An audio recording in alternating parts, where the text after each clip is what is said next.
Seja bem-vindo, seja bem-vinda para mais um episódio do Coração em Reforma, um podcast para você que quer se tornar uma pessoa melhor a cada dia, para você que quer escutar uma palavra de conforto e um podcast que funciona quase como um convite para evolução diária e a gente está junto nesse processo e estou muito feliz de estar aqui novamente, junto com vocês e junto com meu amigo Luan Moreira. E aí, Luan, tudo bem? E aí, pessoal, tudo bom? Tudo bem, Guigo? Tudo ótimo. Quanto tempo, hein? Já estava com saudade já. Sim, é muito bom estar aqui, é muito bom estar falando com vocês também. Hoje nós temos um episódio muito querido, muito especial, com um tema que eu acho, assim, super relevante. Você quer falar um pouquinho do tema, Guigo? Claro, a gente sabe que com essa chegada dessa época do ano, muita gente começa a falar desse tema, né? Não é algo pra gente falar só nesse momento, é uma questão pra gente trabalhar durante todo o ano, mas aproveitar essa data, que é a data do Setembro Amarelo, né? Um mês temático dedicado à questão da prevenção ao suicídio, ou mais importante, né? Da valorização à vida, da gente estar sempre disposto a apoiar as pessoas que a gente gosta, apoiar as pessoas que estão ao nosso redor para poder dar esse suporte que a gente nem sabe, mas muitas vezes as pessoas queridas estão precisando, né? E para isso a gente tem um convidado super bacana, né, Luan? Exato, nós temos uma presença ilustríssima aqui conosco hoje. Nós chamamos para o nosso podcast Antônio Braga. Eu vou ler aqui uma breve apresentação. O Antônio, ele é economista, empresário, humanista, tem 46 anos de experiência na gestão do setor de saúde.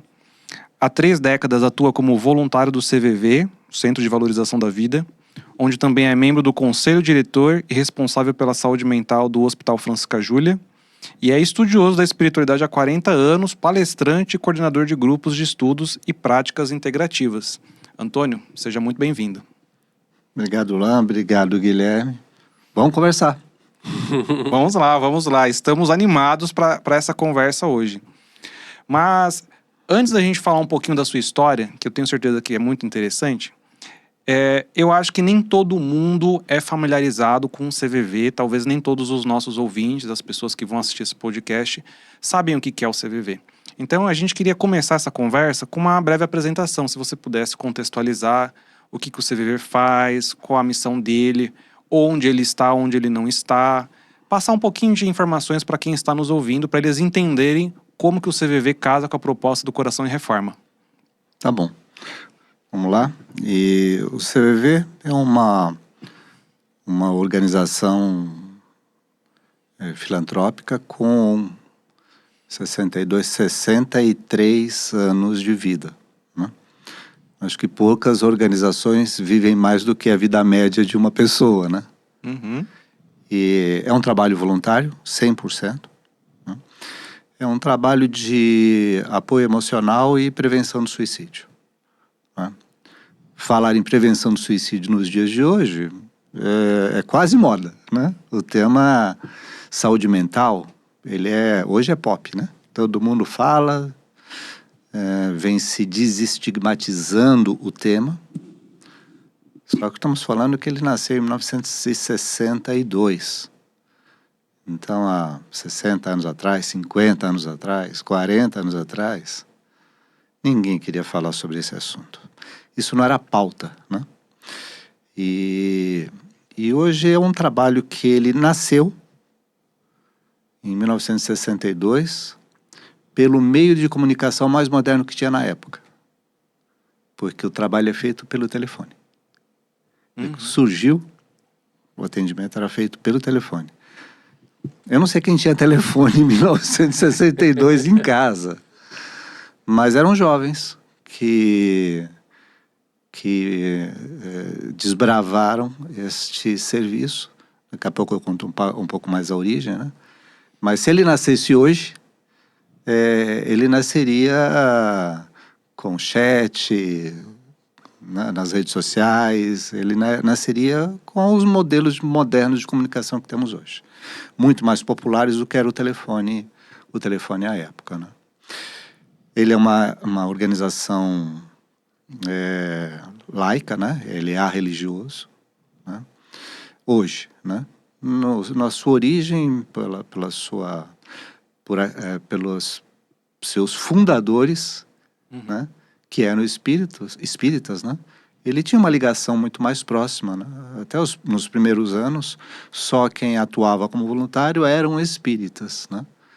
Mas isso mudou e aí na nossa conversa a gente vai desvendando aí o que é o CVV hoje, muito diferente do que era na época da sua fundação.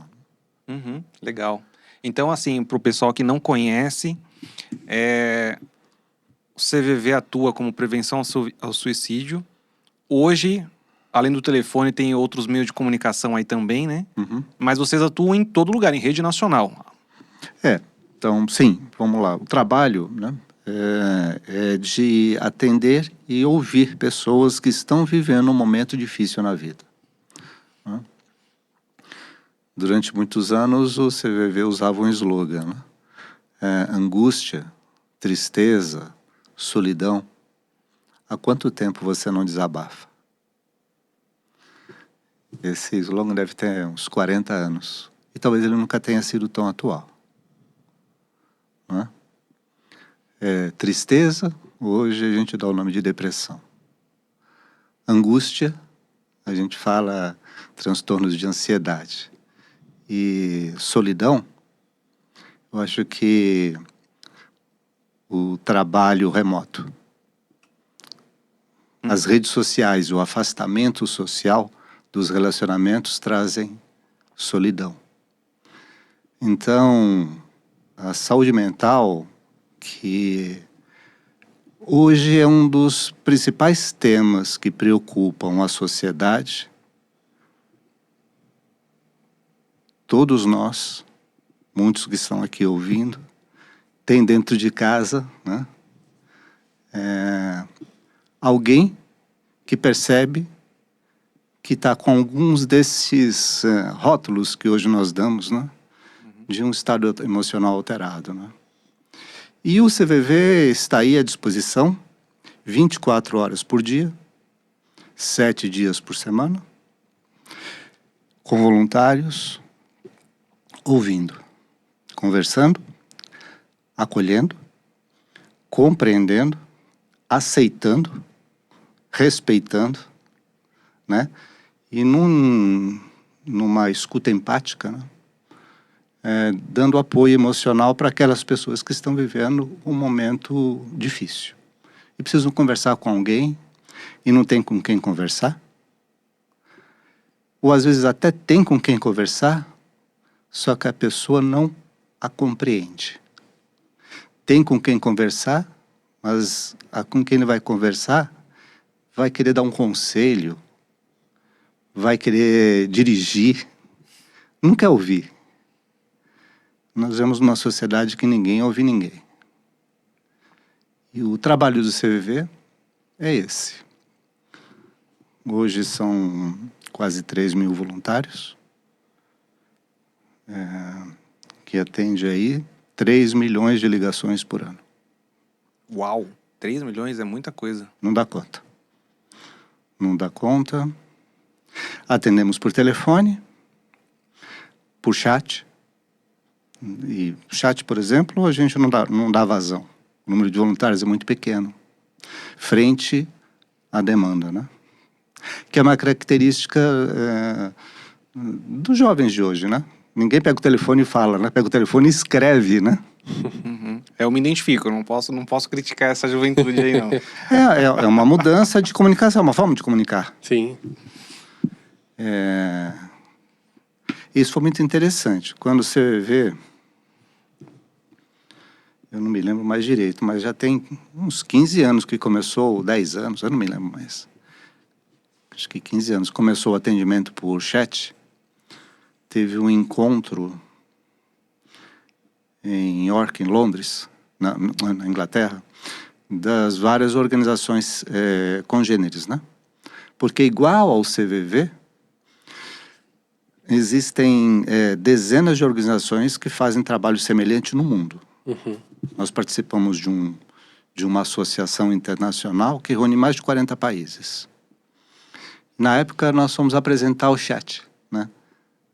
Foi o primeiro trabalho dentro dessas organizações no mundo que começou a fazer o atendimento por chat. E foi uma polêmica dentro do CVV, né? Como? Como é que você vai atender escrevendo? Você acha que é a mesma coisa de falar? Você acha que o como é que você vai perceber o tom de voz? Como é que você vai poder conversar com a pessoa escrevendo? Talvez deva ter sido semelhante quando o CV começou, né? Mas você vai atender pelo telefone? Não vai ser olho no olho? Como é que você vai poder perceber a pessoa se você não a vê? Como é que você sabe que é homem ou mulher? Como é que você sabe se é jovem ou velho? Você aprendeu tudo isso. Depois isso é um bom assunto para conversar. E foi um susto. Porque as pessoas, pelo telefone, a conversa às vezes demora para esquentar, sabe? Uhum.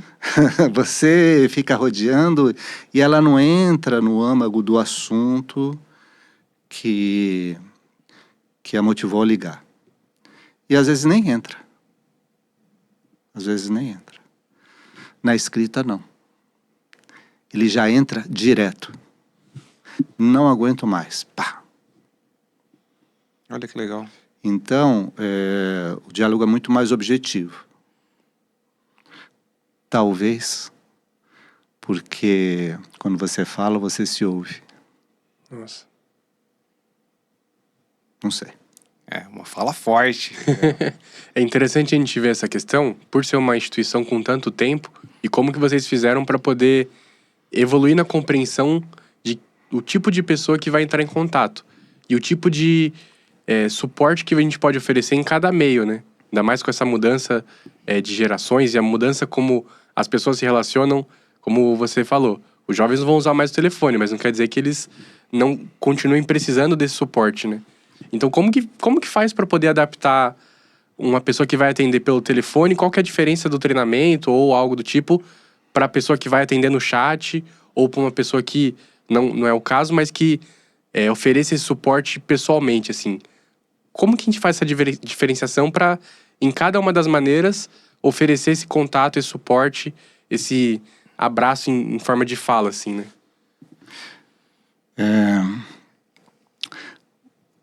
Voltando um pouquinho para responder o que você está falando, né? Acompanhar as mudanças que vão acontecendo na sociedade. Né? E o próprio CVV mudou muito de quando ele iniciou o trabalho, né? E ele veio aprendendo nisso que nós chamamos de relação de ajuda. O diálogo que nós temos com a outra pessoa, nós chamamos a outra pessoa aquela que nos liga. É um diálogo vivo e o CVV foi aprendendo. Né? E veio com contribuições que foram chegando para o trabalho na troca com outras organizações, em especial com os Samaritans de Londres, que é a organização mais antiga de prevenção ao suicídio do mundo, que no começo tivemos intensa sinergia, troca de relacionamento e aprendizado, né? O CVV mudou muito, né? Como eu falei, no começo, quase uma organização só de espíritas, né? Mas rapidamente isso foi rompido e foi um choque, né? Muitos abandonaram. E foi o grande desenvolvimento e o grande crescimento do CVV. Né? Porque quando ele abre, né, ele consegue se desenvolver e crescer. E não ficou limitado a uma crença que às vezes limita e cristaliza. A verdade está em muitos caminhos e a forma de dar apoio, ela de forma nenhuma é um apoio religioso. É um apoio com humanidade. É gente ouvindo gente. Coração a coração. Amizade não tem credo, crença. Eu preciso aceitar a pessoa do jeito que ela é. Eu preciso respeitar os seus valores, as suas crenças. Senão eu não sou empático. Uma vez eu estava numa reunião, acho que foi a única reunião em que eu estive presente, você também estava. E aí você fez uma fala que para mim foi muito legal, assim, para levar para a vida e para me fazer refletir. Você disse assim, eu não me lembro exatamente como você falou, mas você falou algo como quando você precisa ajudar alguém e dar apoio a alguém, e você é religioso, mas você não pode usar a religião para dar esse apoio, você tira isso. E você só pode se valer da sua empatia pelo outro, esse apoio se torna mais desafiador. Porque aí é um convite verdadeiro a você entender a pessoa, olhar para ela, ouvir ela, saber o que ela está passando, sem você se valer dos seus valores, das suas crenças pessoais. Quando você falou aquilo, para mim foi muito chocante, porque eu falei, nossa, quantas vezes eu vou ajudar alguém e eu não quero colocar religião no meio ou alguma coisa relacionada ao espiritismo no meio. E você estava falando sobre a gente precisa enxergar o outro para entender o sentimento do outro e a partir daí a gente ajuda. E até voltando um pouquinho na fala do Guilherme, na pergunta, né? Assim, eu acho que o CVV ele sabe desenvolver muito bem isso nas pessoas para poder fazer esse acolhimento pelo telefone, pelas mensagens, pelos diferentes canais que vocês oferecem. Ele aprendeu a fazer isso. Ele foi aprendendo a fazer isso. Eu vou te contar, não a história do CVV, mas a história da criação dos Samaritans de Londres.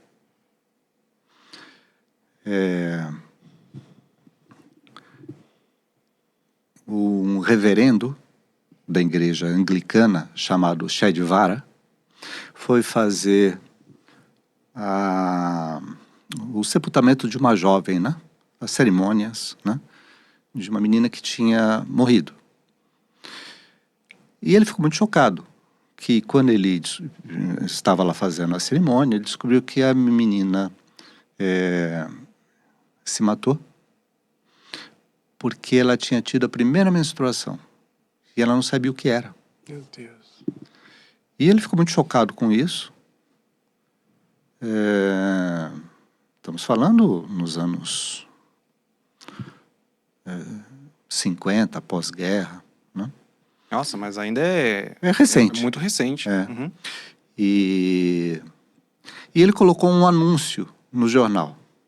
Ele era psicólogo de formação e falou para quem estiver passando por algum momento de sofrimento e dor, né? E estaria atendendo, ligue neste número e marque uma conversa. Ele iria atender como um psicólogo, se colocando à disposição. E esse anúncio começou a gerar pessoas que iam, né, até o endereço, e o volume de pessoas aumentou. Aí ele colocou um outro anúncio chamando pessoas para fazerem sala, né? Sala de espera. Enquanto as pessoas chegavam, ele falava, serve um chá, né? Um biscoito enquanto eu atendo.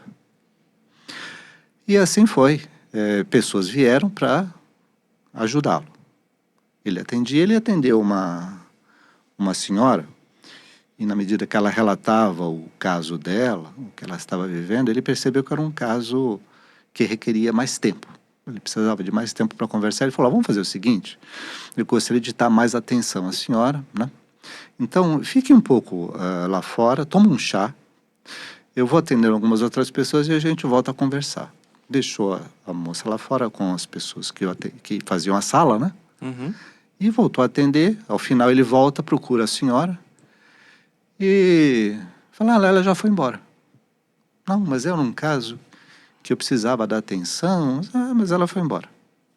Ficou aqui conosco, tomou chá.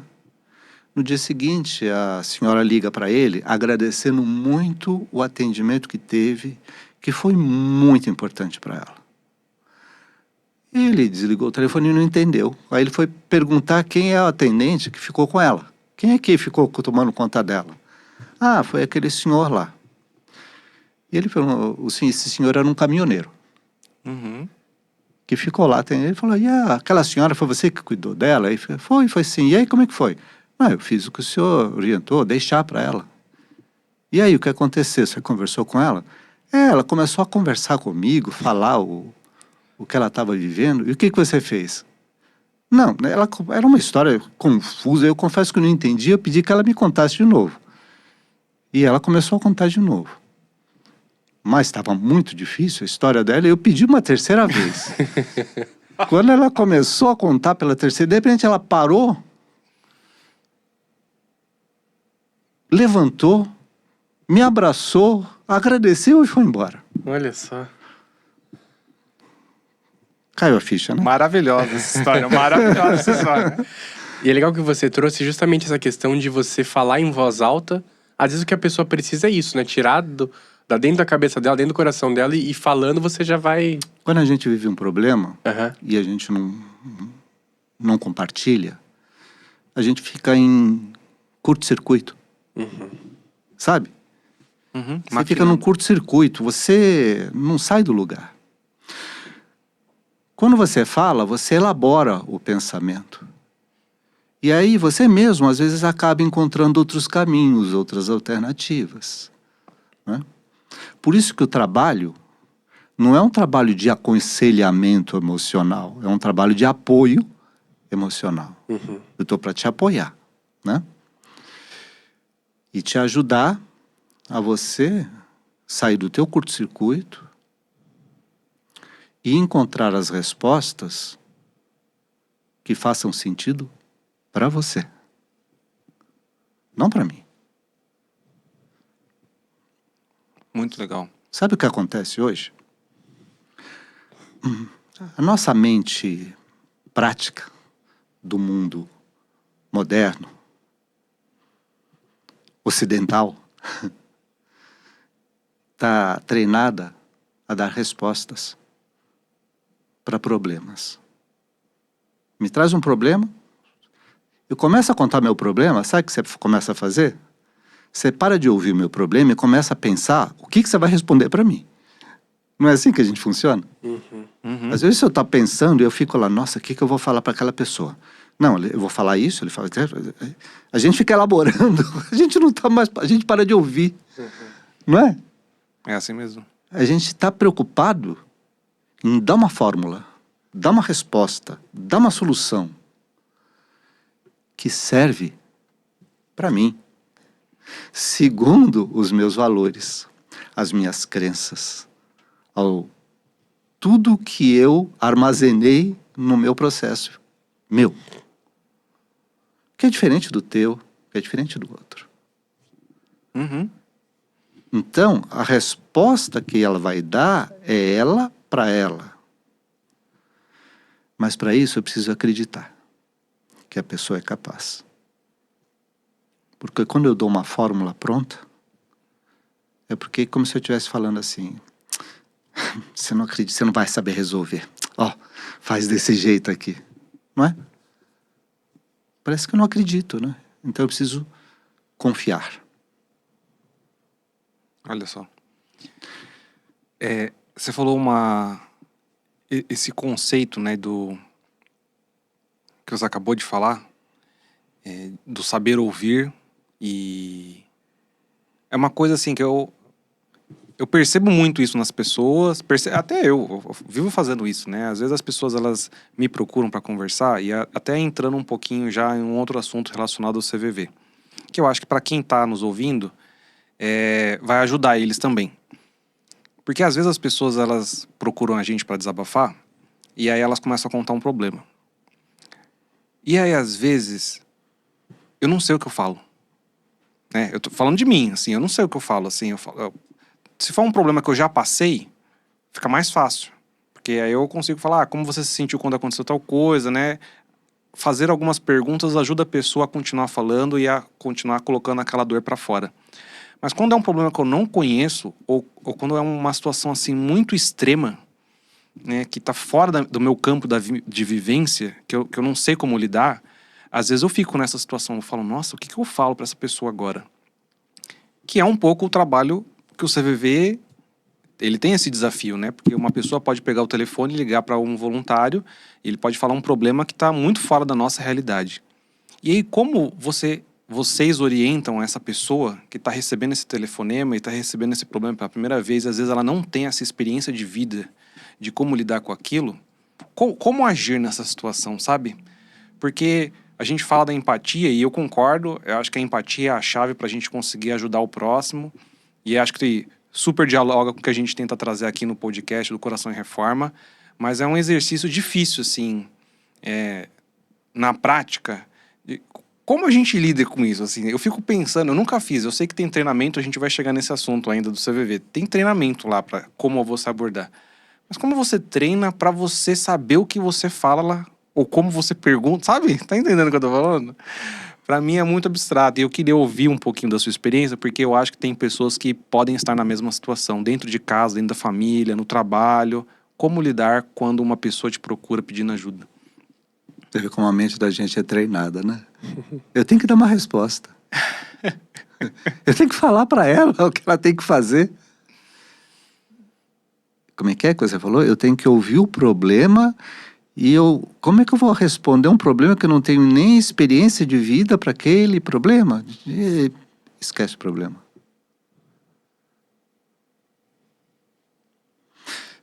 Para ser voluntário do CVV, tem um pré-requisito: ter mais de 18 anos. Ponto. É o único pré-requisito. Ele passa, assim, por um programa de treinamento e seleção. Ou um programa de seleção e treinamento, né?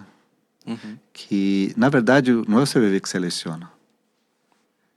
É a pessoa que se seleciona. É muito comum, a pessoa fala, eu não consigo. O que ela não consegue? Eu não consigo ouvir sem dar conselho. Porque a nossa tendência, nós somos treinados para isso. É dar uma resposta, dar um conselho. O CVV fez uma descoberta mágica, que eu vou revelar para você o segredo do CVV, da escuta. Ao vivo.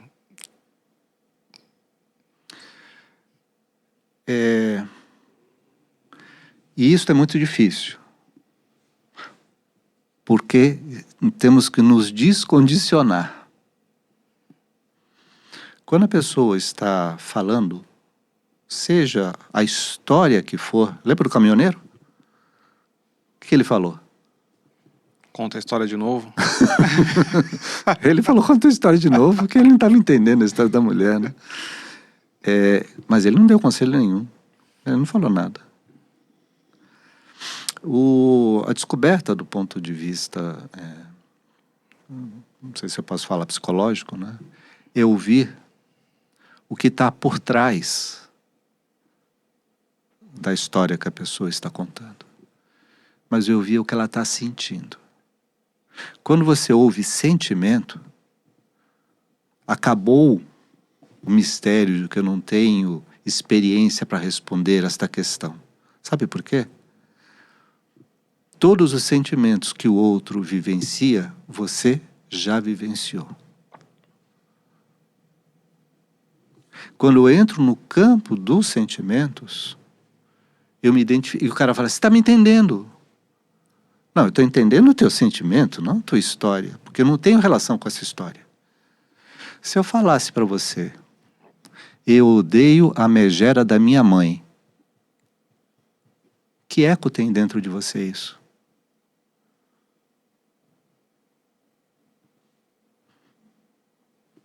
Não, eu entendo a raiva. Isso. Eu sei o que é ter raiva de alguém, entendi a megera, eu entendo. Mas a tua relação com a tua mãe é diferente da minha relação com a minha mãe.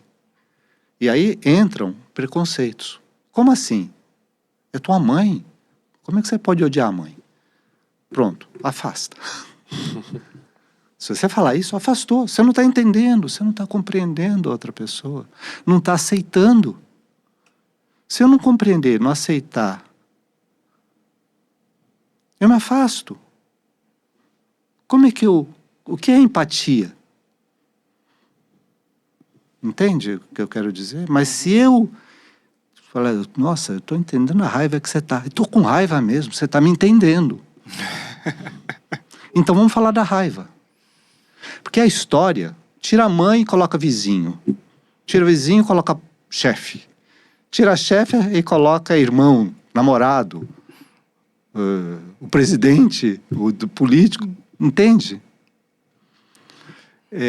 Quando você substitui e entra no campo das emoções, você entra num outro campo de diálogo. E aí a pessoa fala sobre o que ela quiser. Mas você vai sempre tentar, você não é o que eu falo, o voluntário, né? Vai sempre tentar caminhar pelo campo das emoções, dos sentimentos, porque essas emoções e sentimentos, todos nós já vivemos de alguma forma, e eu tenho vivência para isso. Muito legal. E eu não estou falando que eu sei resolvê-las, mas eu sei que eu posso falar que eu compreendo. E eu entendo. Eu sei que é ter raiva. Eu sei que é ter ciúme. Eu sei o que é ter nojo. Uhum. Eu sei o que é ter inveja. Não sei tudo isso? Não são sentimentos humanos, naturais? E sobre isso eu posso falar. Então ele vai se sentir aceito, ele vai se sentir compreendido. E na medida que ele vai falar, aí sim, bom, e aí? O que você pode fazer sobre este assunto? Como você quer conduzir essa questão? Como é que você encontra caminhos? De novo, eu estou para te apoiar. Uhum. A gente recebeu um treinamento ao vivo aqui, né? Olha só. Então, assim, eu gostei bastante, assim, eu acho que às vezes algumas coisas se tornam intuitivas quando a gente vivencia esse processo, muitas vezes a gente está nesse meio, mas eu acho que para muita gente é um desafio isso, de você parar de tentar enxergar o problema, de tentar enxergar a história para você enxergar o sentimento da pessoa, enxergar a pessoa, né? E não o que ela está falando. Eu acho muito legal. E assim, eu imagino que esse seja o desafio diário, assim, dos voluntários do CVV. Admiro muito.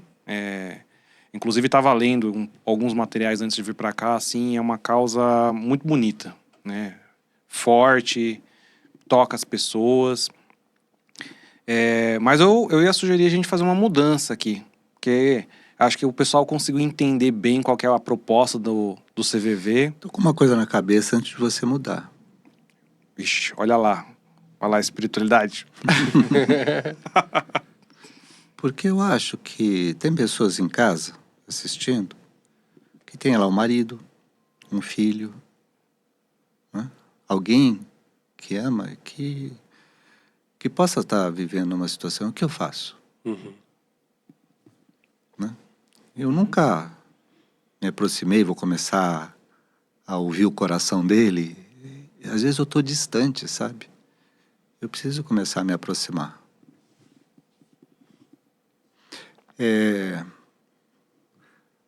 No relacionamento até pessoal, tem outros recursos que aí nessa hora sim o telefone e o chat não permitem, né?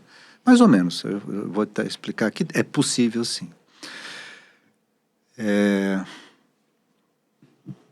Tá lá com a tua filha, com o filho, né? Às vezes há distâncias, né? Que tá lá vivendo uma dor e eu falo, mas como é que eu posso ajudar? Sem ter que falar, deixa de bobagem. Imagina um jovem com depressão. O que você vai falar? Ah, nossa, você tem tudo. Isso passa. Você tá numa boa escola, tem namorado. Olha a casa que você mora, tem carro. Você sabe o que você está fazendo? Ela sabe de tudo isso. É como se estivesse afundando cada vez mais, porque ele sabe disso. Aumenta a culpa até. Mas quando é uma doença, a pessoa está adoecida. Então, às vezes, ficar do lado, né? Só ficar do lado, né? botar a mão no ombro, na perna, né? E falar assim, eu sei que está difícil para você, mas eu estou aqui do teu lado. É o suficiente. Sentir esta proximidade. Eu sei que não dá para a gente conversar ainda, mas eu queria te dizer que eu estou aqui do teu lado. Quando você puder, a gente conversa. E talvez aí eu vá saber ouvir diferente. Sem aconselhar, me aproximando e ficando junto. Você sabe que o CVV atende ligações que a pessoa do outro lado não fala nada? Nossa. Não, conte-me como é isso. Você só ouve a respiração.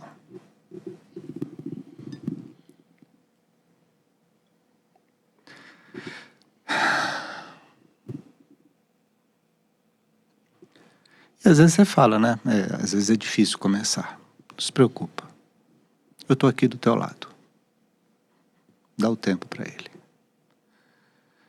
E às vezes ficam minutos.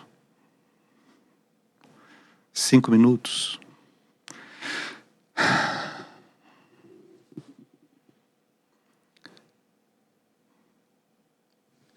Aí ela pode falar ou simplesmente falar, olha, quando você estiver preparado, né? E melhor, você volta a ligar para mim, a gente volta a estar juntos.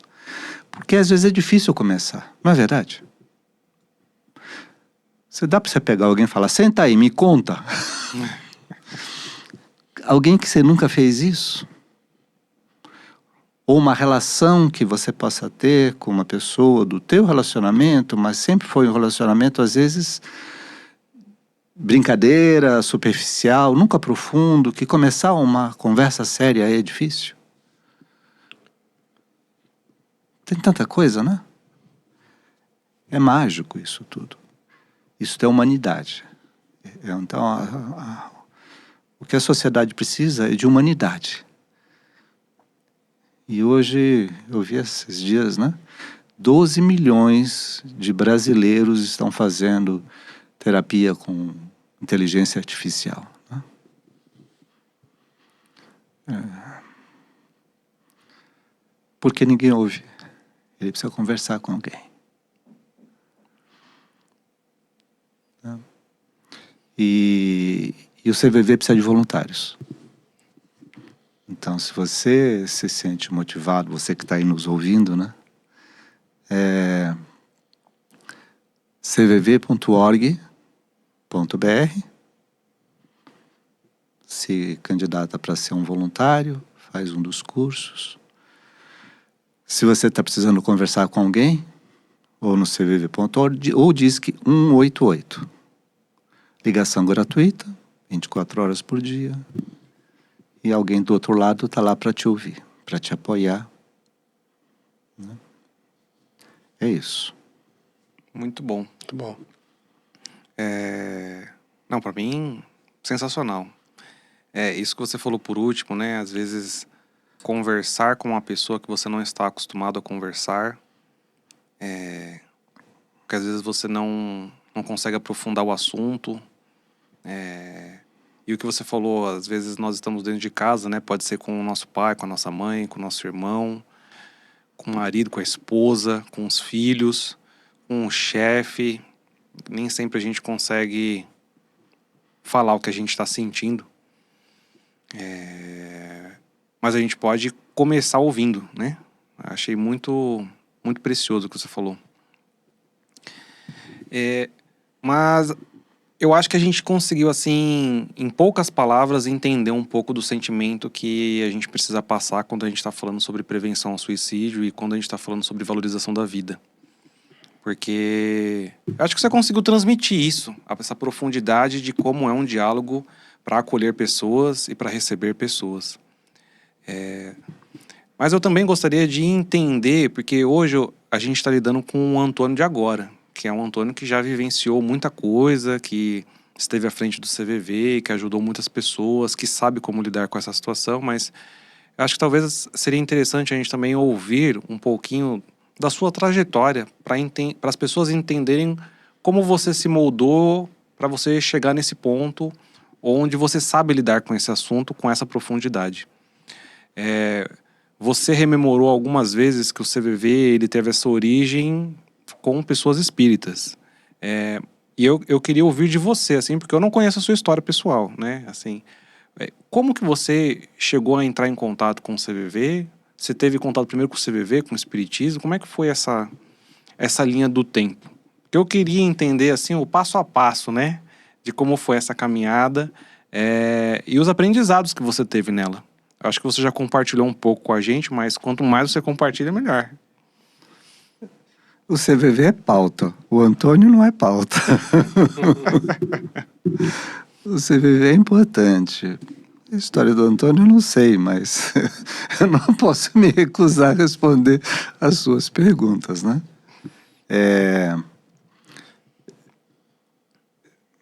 Mas eu também disse que o CVV nasceu espírita, mas deixou de sê-lo. Ele é religioso, ele é laico. Né? E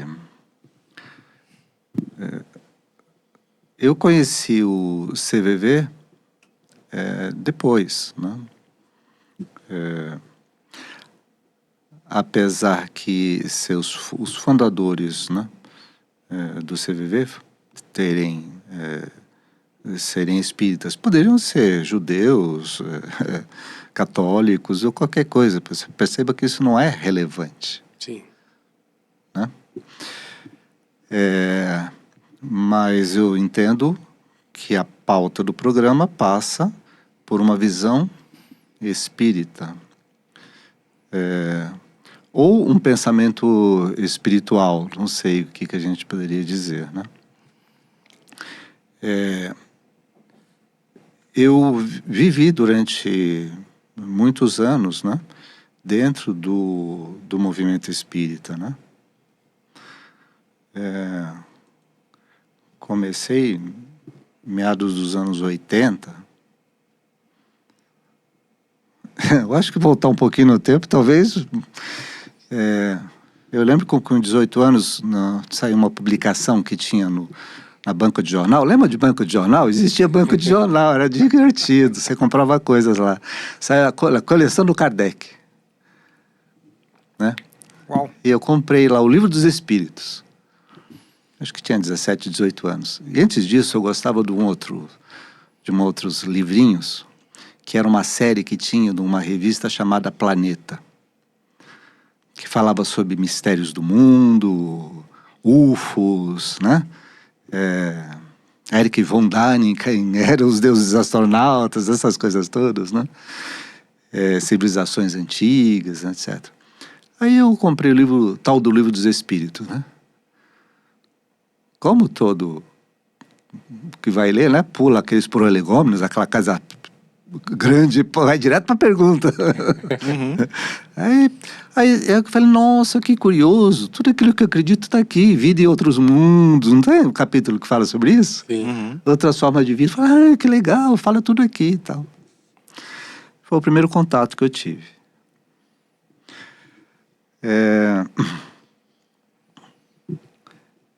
E por força de uma namorada que eu tinha na época, eu fui trabalhar durante um tempo. Trabalhar, depois eu entendi que era trabalhar, né? Fui frequentar um centro de Umbanda. Aí eu virei Cambone. Você sabe o que é Cambone? Não. Não? Não. Cambone é aquele que fica do lado do guia lá do espírito, né? E fica decodificando o que a pessoa que chega vem pedir, e às vezes o espírito dá as orientações e a pessoa não entende. Então eu fico decodificando, explico, olha, ele está pedindo isso para você fazer aquilo, faz as anotações, dá a vela, né? Então eu trabalhei durante muito tempo como Cambone, dentro de um centro de Umbanda. E tive algumas experiências muito interessantes. Eu lembro de uma pessoa que ia lá pedir ajuda para conseguir emprego que ele não conseguia. As pessoas vão buscar coisas muito materiais às vezes, né? Sabe por que ele não conseguia emprego?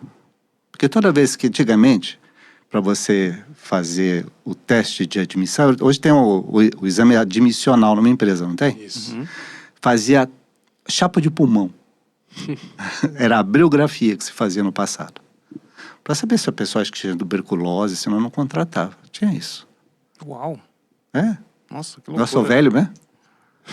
Mas vocês têm gente que tá ouvindo aí, sabe disso. E aí, toda vez que ele fazia, saíam umas manchas na chapinha de pulmão, né? E ele não era admitido.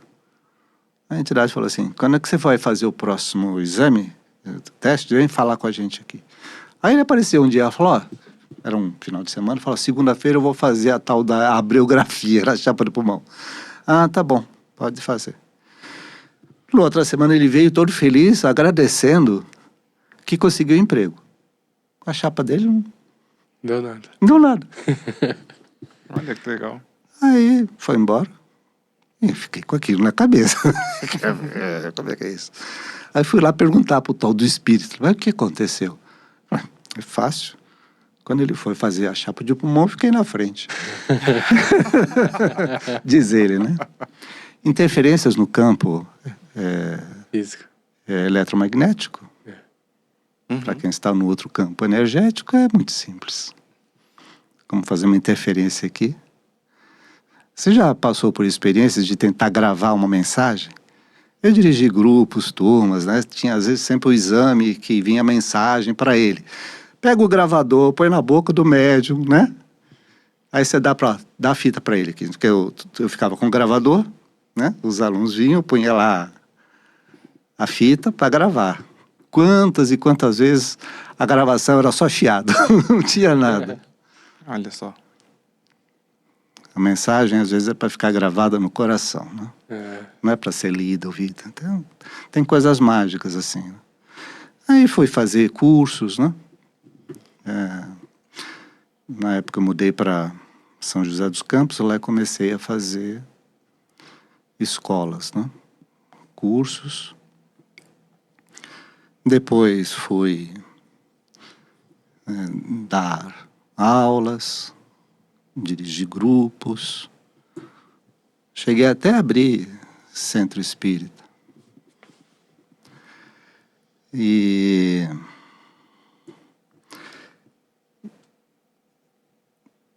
no meio desta jornada toda, um grupo que eu participava desde o início eram os mesmos fundadores, né, do CVV. São os mesmos fundadores do movimento, hoje conhecido como Movimento da Aliança Espírita, né? E, em determinado momento, eles estavam separando as duas organizações que nasceram juntas, né?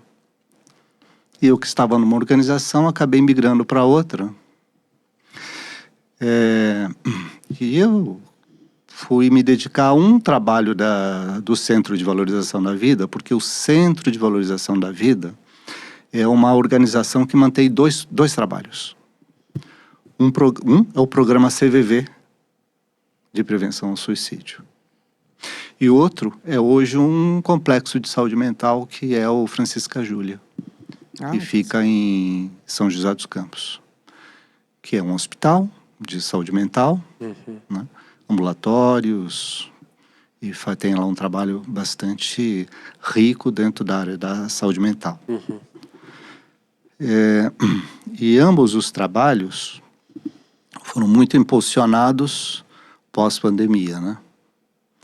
Porque o assunto explodiu. Então, a minha vivência dentro do movimento espírita veio navegando por muitos caminhos, né? De Umbanda, Espiritismo. Atuei durante os últimos anos aí em técnicas bem interessantes de tratamentos espirituais conhecidos como apometria. Trabalhos fantásticos que abrem um campo de estudo incrível. As obras de Kardec são 5, né? As obras básicas. Uhum. Somente uma é religiosa. As outras 4 são filosóficas e científicas. Traduzindo para quem está ouvindo, né? O Evangelho segundo o Espiritismo é uma obra religiosa, enquanto que o Livro dos Espíritos, o Céu e o Inferno, a Gênese e o Livro dos Médiuns possuem um caráter filosófico e científico. Tem muita ciência para se estudar. Tem muita técnica para se descobrir e se desenvolver. Tem muitas respostas que não se limitam a falar que o problema é deles, do tal de espírito, né? Uhum. Está aqui no nosso campo de atuação, né? Por isso que eu falo, o problema é nosso. Legal. Não sei se eu respondi as tuas perguntas ou eu dei meio que um... Não, dá para ter uma boa noção, porque você falou que você teve o primeiro contato ali por volta da década de 80, né? Uhum. E aí você foi, se desenvolveu, fez os cursos, trabalhou, chegou um determinado momento que a vida chegou para você e falou assim, ó, não sei se a vida, ou se algumas pessoas, ou se você sentiu no coração, mas acho que acabou acontecendo uma bifurcação de falar, olha, ou você vai para esse lado, ou você vai para aquele lado, e você acabou se dedicando um pouquinho mais ao CVV e foi ali onde você fincou raízes. Acho que não. Eu continuo atuando muito nos dois, né? Ah, sim, nos dois? Na verdade, eu só vim entender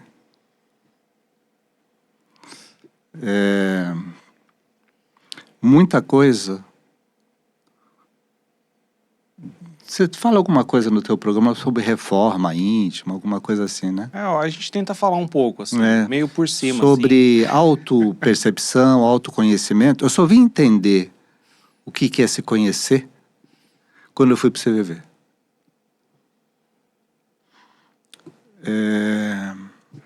Porque quando você, voltando ao assunto CVV, ouve a outra pessoa, sabe o que explode dentro de você?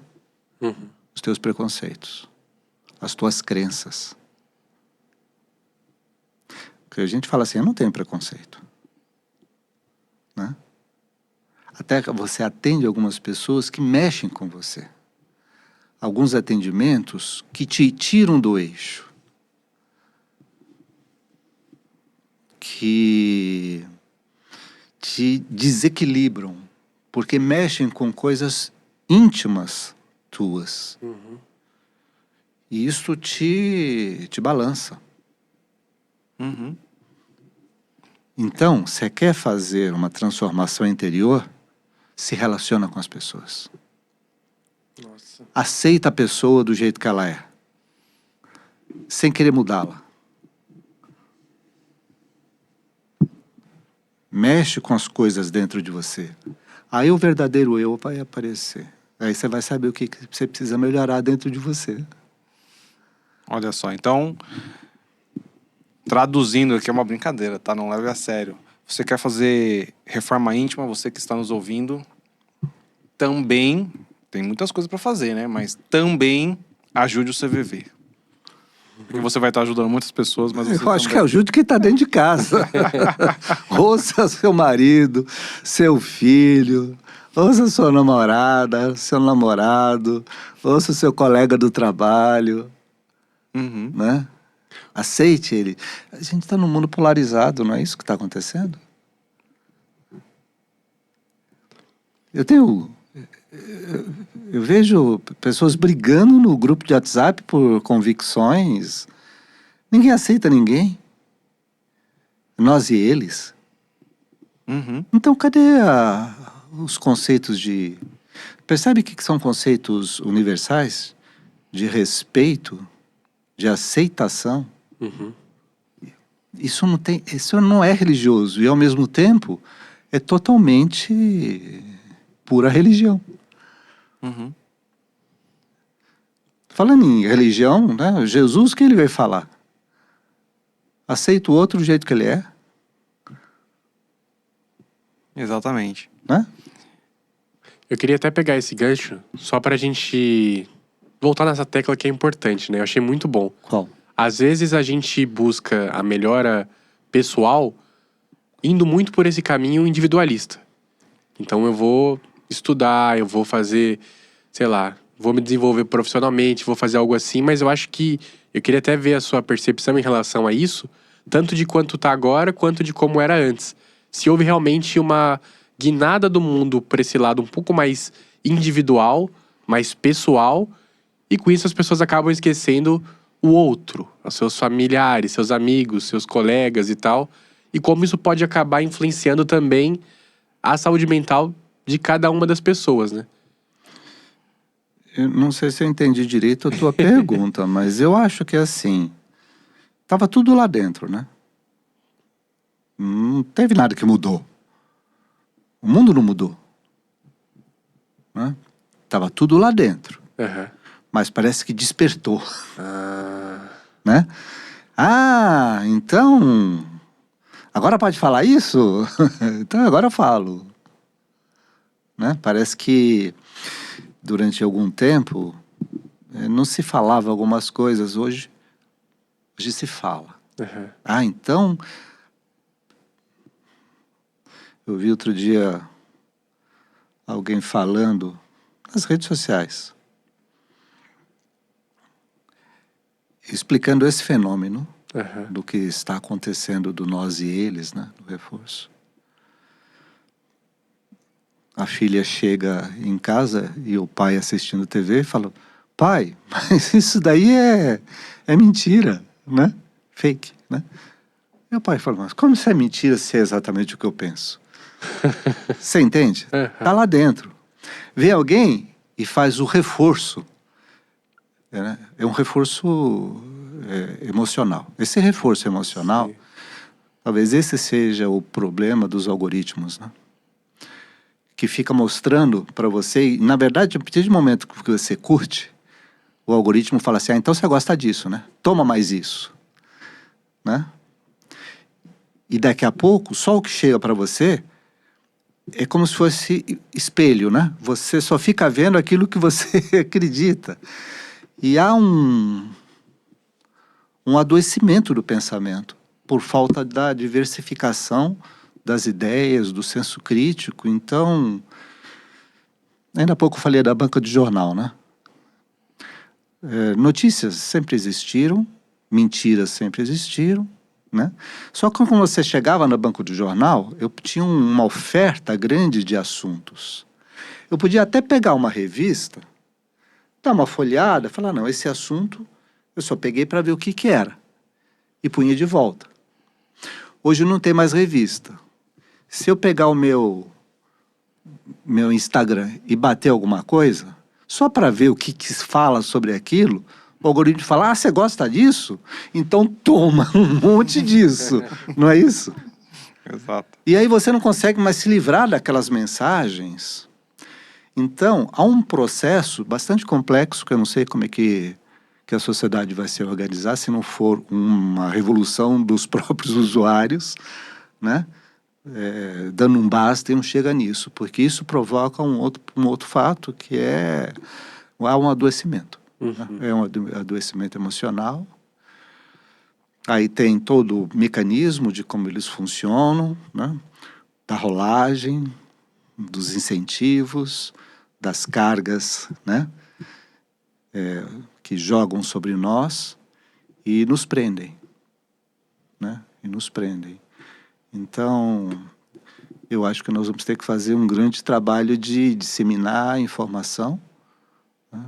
Esclarecimento, para que haja uma revolução dos próprios usuários, né? Mudando, transformando isso, porque isso tem, sem dúvida, um fator bastante relevante na saúde mental da sociedade, né?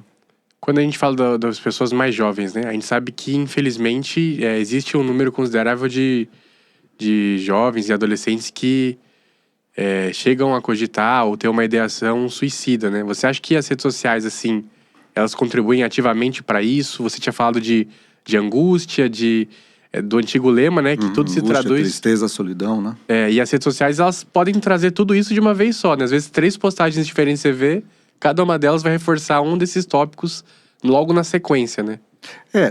Vamos separar, né? Ela é a tecnologia é fantástica. Sim. Ela é um instrumento incrível de muita coisa, né? Mas a manipulação, a força de interesses, Sim. né? E o movimento econômico, que é como se monetiza né? Como se monetiza o canal, que é gratuito, alguém tem que pagar, né? E quem está pagando somos nós, é quem está assistindo, né? A audiência. É a audiência que remunera. Uhum. Então, assim, porque a maldade da sociedade vai para dentro do veículo, né?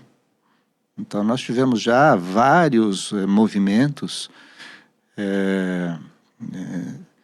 de pura maldade mesmo, de estímulo ao suicídio, né? Nossa. Teve alguns anos atrás, o Baleia Azul, né? Ah, sim. Nossa. Vocês lembram disso? Uhum. Né?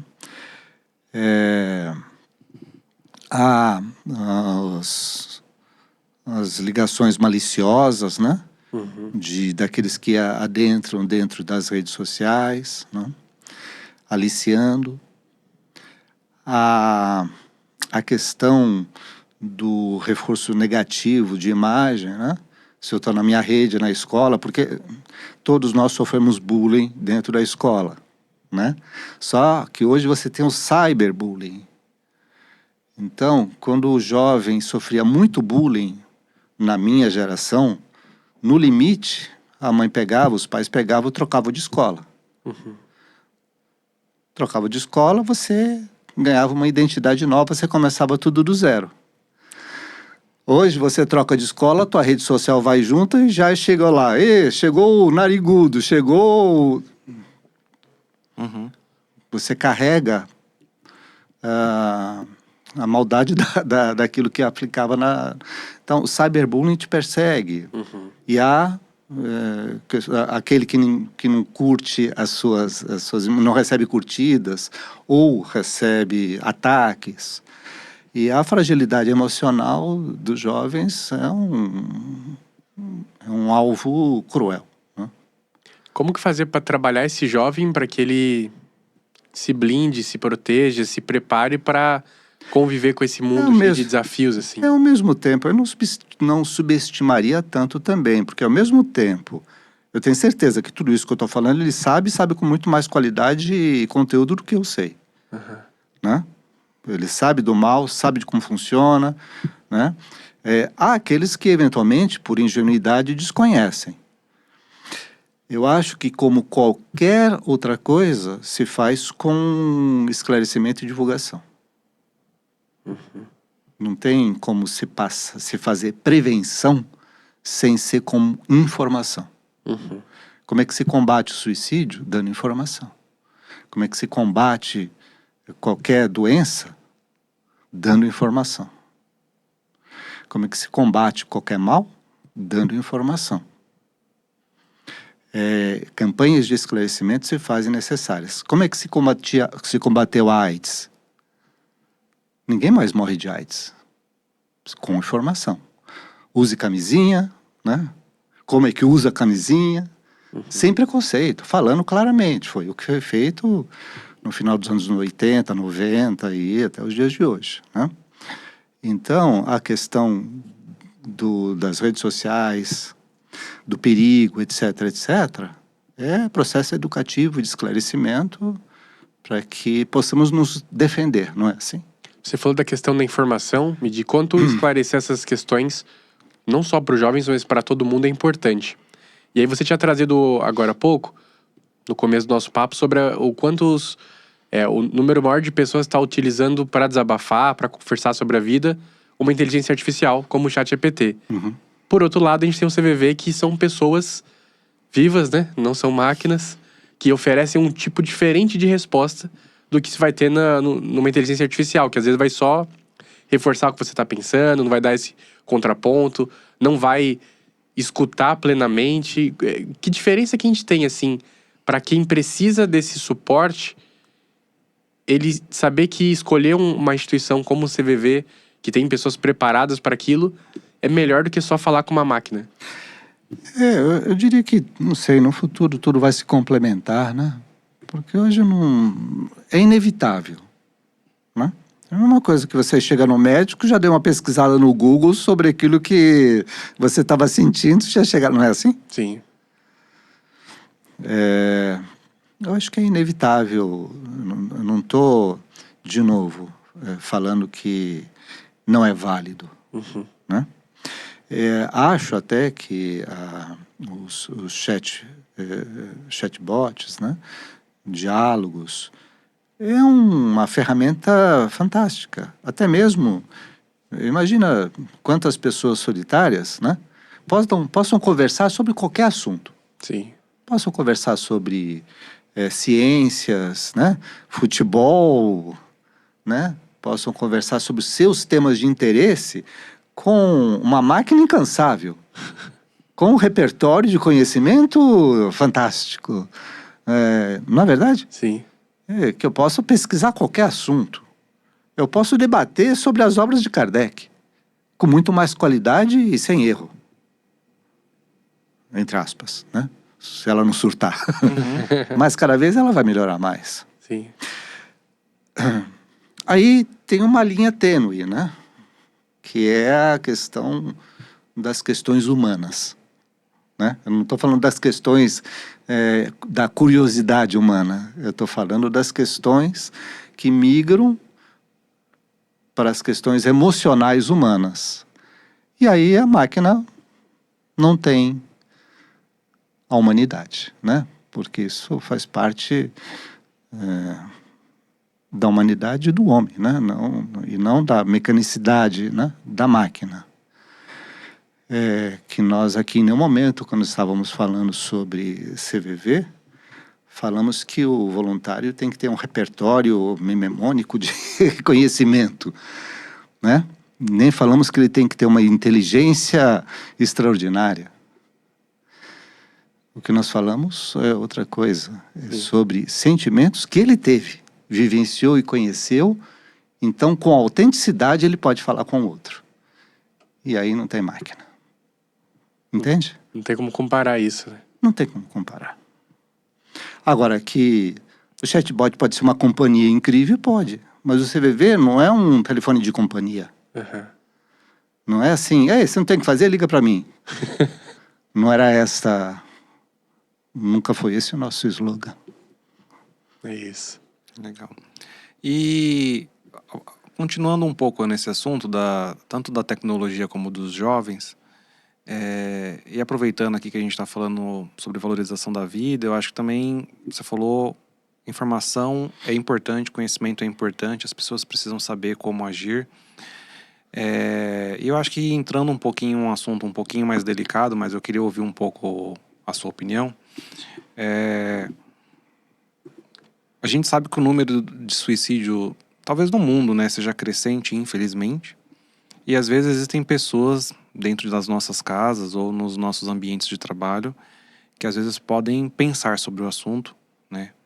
E eu acho que para quem está nos ouvindo também é interessante ouvir esse outro lado de como nós podemos identificar e como nós podemos auxiliar essas pessoas que às vezes já pensaram sobre o assunto. Qual é o encaminhamento? Assim, provavelmente eu sei que você vai falar que a gente não precisa dar um conselho. Mas se houvessem conselhos a ser dado, o que poderia ser dito a essas pessoas?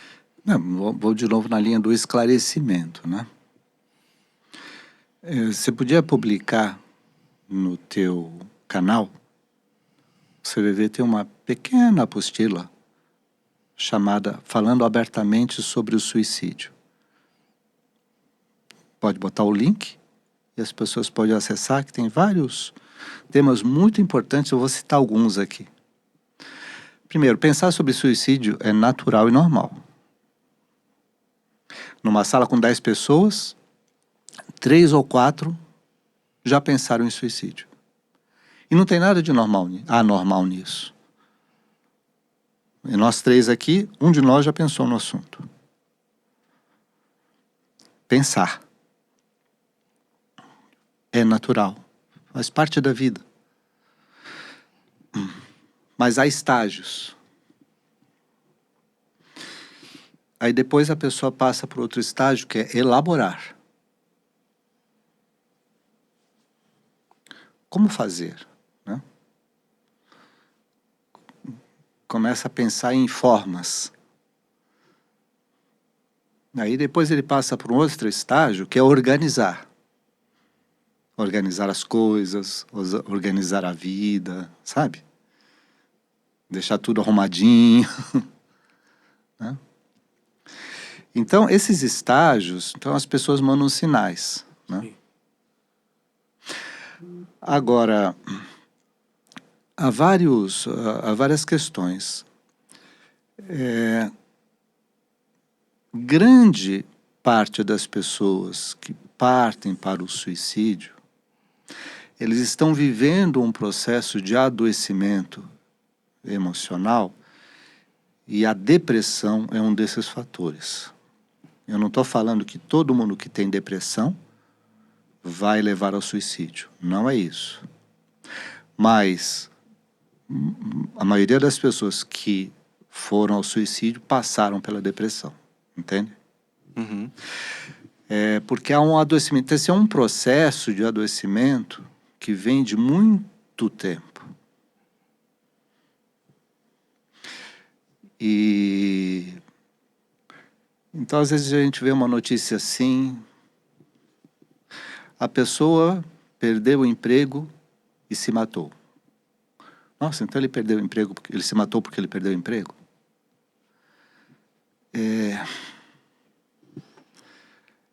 E assim, a gente volta para a história de vida dessa pessoa. Então, vai lá no início da vida dele. Pais jovens, a moça engravidou, foi um acidente, as famílias fizeram se casar. Tá certo? Se casaram, a criança vivia sozinha porque os pais eram jovens, iam se divertir. Essa criança cresce, vai para a escola, sofre bullying, né? Os pais se separam, né? Aí tem toda uma infância de lá para cá, casa do pai, casa da mãe, casa do pai, casa da mãe, sempre sendo jogado. Primeiro namorado, não correspondido, amor platônico, né? 17 anos, o que você vai ser o resto da vida? Vestibular, aquele estresse, ter que escolher o que fazer, né? Faculdade, engravida a namorada, casa, uma repetição do modelo. Aí vai, jovens ainda, sem dinheiro, e o filho, arrumar um emprego, vai mandar embora, volta, consegue outro, casal se separa, filho de lá, filho para cá, filho de lá, filho para cá. Percebe que essa pessoa tem uma vida de abandono, de não realização, de sofrimento. 42 anos de idade, mandar embora de novo do emprego, ele, filho para cuidar, com separação, ter que dar pensão, não sei o quê. Entendem que há um adoecimento que veio ao longo do tempo, o sofrimento emocional, onde nunca ele se cuidou, nunca ele foi buscar ajuda. Ponto principal. Busque ajuda. Ajuda profissional. Você precisa falar. Terapia. Ao adoecimento, a medicação. Ao desregula quimicamente todo o organismo. Então, há um processo químico no organismo que precisaria ser tratado e cuidado. Né? Então, quando nunca se deu bola para que estados emocionais alterados, né, adoecem o corpo e a mente, né, você tem o fenômeno do suicídio, que não é uma doença, é que ele não vê mais alternativa, é o que a gente chama de visão em túnel, sabe? Na vida é assim, cada vez que eu tenho um problema, o que eu faço? Eu abro o meu leque de opções. O que eu vou fazer? Isso, isso ou isso? A pessoa que está adoecida, o leque de opções dela é muito pequeno, sabe? E às vezes o único caminho, de novo, o suicídio não é uma solução. Ele não quer morrer. Ele quer parar com a dor, com um sofrimento interno muito intenso. Sabe os cuts? Aqueles jovens que se cortam? Sabe o que é isso? Uhum. A dor de fora alivia a dor de dentro. Entende? O sofrimento é tão forte às vezes. Por isso que falar é terapêutico. O copo de água precisa esvaziar, senão ele transborda. Então, o falar, o compartilhar e o dividir, não é que o outro vai me resolver o problema, ele me alivia e me organiza o pensamento para que eu possa seguir a vida. Eu busco ajuda, numa ajuda profissional. Quem está ouvindo, para si, busque ajuda. Para um parente, para um amigo. Leve-o para uma ajuda que às vezes ele não tem mais força para buscar uma ajuda sozinho. Né? Ajuda de profissionais. Né? O CVV é apenas uma rede de apoio. Não é um serviço profissional. Vocês já entenderam que é um serviço de leigos, dando apoio. E há serviços profissionais. Hoje há redes de serviços de psicólogos online, até gratuitos. É só dar um Google aí que você vai achar. Há serviços de apoio médico para esta rede de apoio emocional, para essa nossa sociedade, que é uma sociedade cruel, né? É uma sociedade de performance, é uma sociedade de sucesso, né? É uma sociedade que cobra êxito, é uma sociedade que cobra consumo, e enquanto ela fizer isso, ela provoca o adoecimento. Nossa. Acho que essa sua última fala, ela foi muito boa para a gente poder compreender como esses múltiplos fatores eles podem afetar a nossa vida e como não é uma coisa episódica, né? Você pode buscar ajuda, isso acho que é um fato muito importante de a gente reforçar aqui. Você nunca vai ter uma única opção, né? Você sempre vai poder ter pessoas para poder te dar esse suporte. E acreditar nisso ajuda muito a você a dar essa volta na vida. Lembrar das pessoas que gostam de você, dos seus amigos, dos seus familiares. E de que tem várias pessoas que, às vezes, até por já ter tido esse tipo de ideação, suicídio ou algo do tipo, sabem que, pô, eu posso oferecer esse apoio também. Seja no CVV, seja sendo um psicólogo.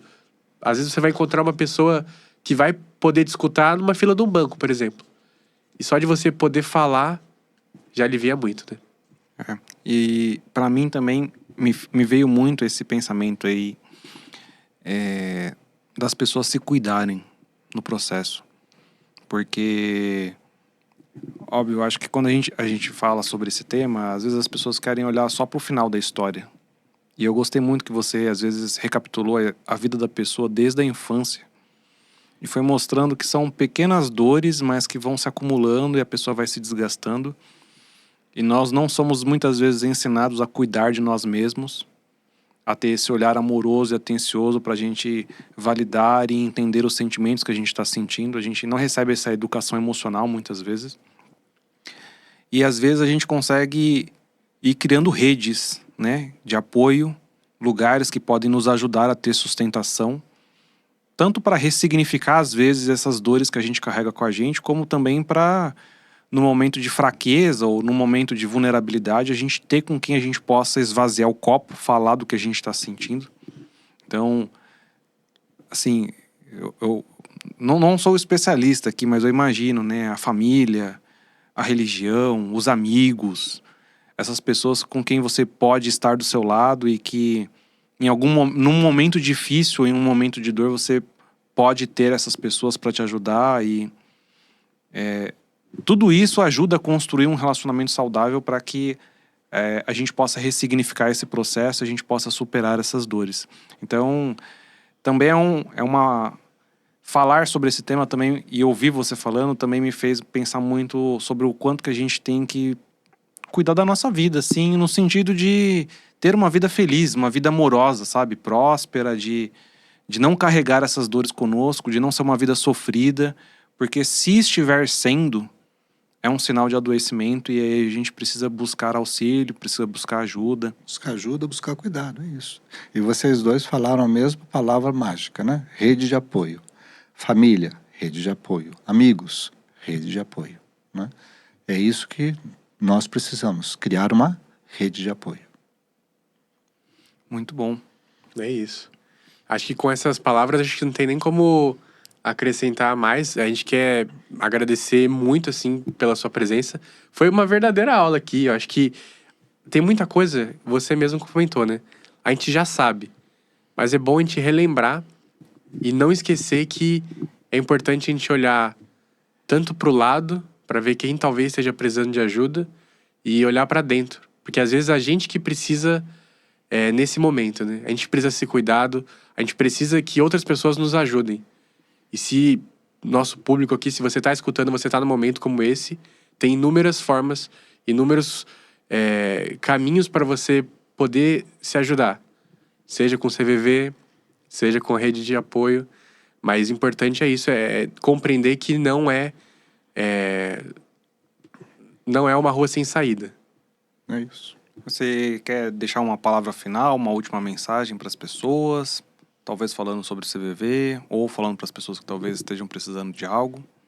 Se você quiser falar aqui, ó, olhando para esta câmera, para as pessoas verem o seu sorriso, transmissão da alegria. Não, eu acho que já foi tudo dito, né? E quando nós falamos de vida, relacionamento, amizade sincera, apoio, né? Isto é a verdadeira vida espiritual. Muito legal. Bom, gente, foi uma aula, um baita de um aprendizado. Eu e o Guigo aqui, nós temos várias anotações aqui para conversar. Nós nos comprometemos a colocar a cartilha do CVV no link do episódio. Eu acho que é enriquecedor para todos. Eu recomendo muito a leitura. Eu li ela um pouquinho antes do episódio, assim, é um aprendizado e te faz revisitar muitas coisas, rever muitos conceitos. E eu tô muito feliz, agradeço muito, Antônio, por você ter vindo aqui. Essa 1h e pouquinho passou muito rápido. Vale voltar num próximo episódio pra gente falar de outras coisas, porque realmente é um assunto, assim, que tem muita coisa para ser falada. A gente agradece de coração.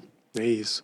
A gente vai encerrar o episódio de hoje agora. Agradecer a todo mundo que ficou aqui até o final. Não esqueça de mandar esse episódio no seu grupo da sua família, dos seus amigos. Se você está pensando em alguma pessoa em particular que talvez possa ser acolhida por essa conversa, manda para ele. Manda para essa pessoa para que ela possa participar dessa conversa junto com a gente. A gente só tem a agradecer. Lembrando que os cortes, né, os pequenos momentos que a gente for selecionar para divulgar vão estar presentes nas nossas redes sociais, no Instagram, no YouTube, no TikTok. Então segue a gente lá também e vamos espalhar não apenas a palavra do Espiritismo, mas também de valorização da vida. Fechou, gente? Muito obrigado e até mais.